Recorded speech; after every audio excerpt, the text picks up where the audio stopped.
Emily stands in front of a mirror. She is in the dressing room of a wedding hall. She wears a beautiful white wedding dress. Her hair is done perfectly, and her makeup is soft and elegant. Everyone says she looks beautiful, but her eyes are full of doubt.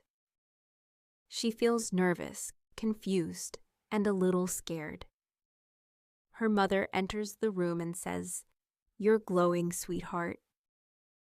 Emily gives a small smile. But in her heart, she keeps asking, "Is this what I really want?" The music starts. The wedding guests are waiting. Her fiancé is standing at the altar. Emily takes a deep breath. She walks toward the door. But then she stops. She turns around. She runs. People shout her name, but she doesn't stop. She runs out of the hall, across the street, and into a taxi. "Train station, please, as fast as you can," she says. The driver looks surprised, but he nods.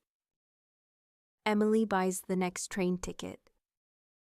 She doesn't look at the destination. She just wants to go far away. She gets on the train and sits by the window. Her dress is wrinkled now. Her veil is messy. She looks out at the passing scenery, feeling empty.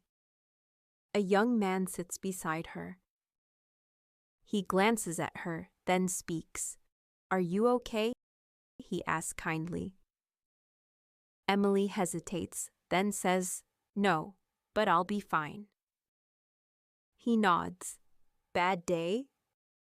She lets out a tired laugh. "The worst." He says nothing more, but stays beside her. His presence feels calm. After a while, the man offers her a bottle of water. "Here, you look like you need this." Emily takes it with a small smile. "Thanks," she says quietly.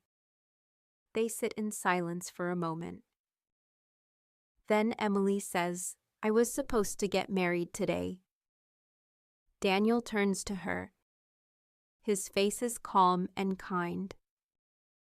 "I'm sorry," he says softly. "That must have been a hard decision." He pauses.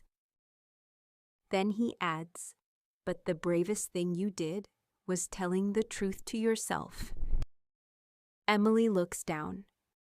Her eyes fill with quiet tears. No one has said that to her before. And somehow, she feels like someone really understands her. The train stops in a small, quiet village. The man stands up and says, "This is my stop. Are you going anywhere?" Emily shakes her head. "No, I just got on without thinking." He pauses for a moment, then says, "Well, if you need a place to stay, my sister and I live nearby. You're welcome for a few days." Emily hesitates, but something about his voice feels safe. "What's your name?" she asks. "Daniel," he says, smiling. "And yours?" "Emily." Daniel's house is cozy and filled with plants and books. His younger sister, Lily, welcomes Emily with a smile. "You must be so tired. Come in and take a rest." They prepare a small guest room. Lily brings her clean clothes and tea. Emily feels shy, but grateful. For the first time in many hours, she feels warm. Over the next few days, Emily stays in the village.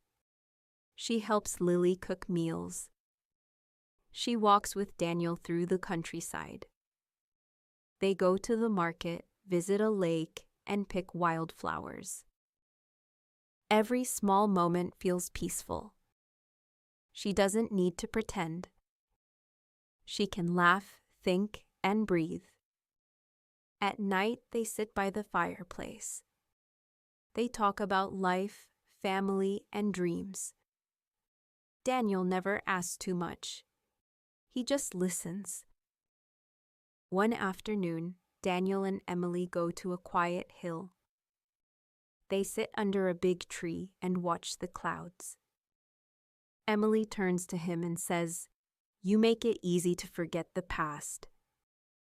Daniel smiles, "And you make this village feel new again." Their hands touch gently. No words, no promises. But something real begins to grow. After a week, Emily feels ready to go home. She packs her things. She hugs Lily tightly. When she sees Daniel, she says, "I don't want to leave, but I need to." He nods slowly. "I understand. You need to go and find yourself." They hold hands for a moment. She leaves on the morning train. Back home, Emily walks through familiar streets. But everything feels different now. She thinks of the wedding dress. She thinks of the quiet hill, the laughter, the kindness. She misses Daniel. 2 weeks later, Emily returns to the same train station. She carries a small bag and a big smile. She arrives in the village and walks to Daniel's house. He is working in the garden. When he sees her, he stands still. They look at each other. "I missed you," she says. "I was hoping you'd come back," he says softly. Emily walks closer. "I'm not running anymore, I'm choosing." They hug. The sky is clear, and their story begins again.